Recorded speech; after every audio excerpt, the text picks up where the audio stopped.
please.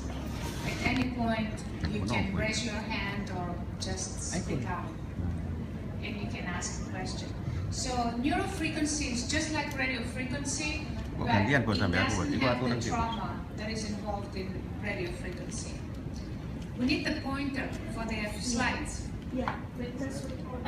Okay, all right, thank you. How many of you are familiar with radio frequency? All of you? No, nobody? Are you familiar with radio frequency? Yes? Yes, okay. Are you familiar with neurofrequency? Yes?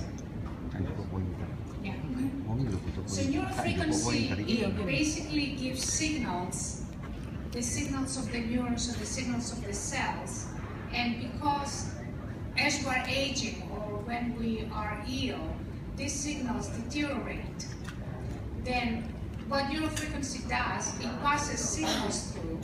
It has proprietary energies that open up the ion channels, the ion gates of this. Our cells have windows and doors, like these rooms have windows and doors, same thing. Okay? But our cells have gates, ion gates, that close and open the way the door in your house opens and closes, the same thing. But they're called ion channels. And they open or they close to get nutrients, to get signals, and they also open up again to send out signals.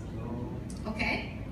So it's like a communication network. Your cell inside your body is like the internet. It's very much like the internet. It's a communication packet network.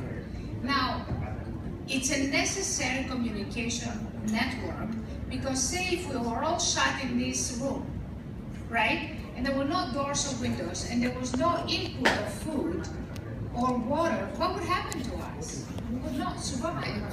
It's the same thing with the cell.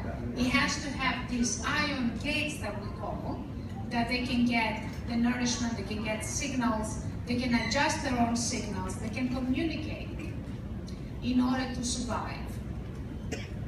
And that communication is essential or the cell will die.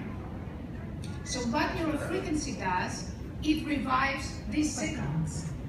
So it revives the cells that are about to die. So anti-aging happens from within. Thank you.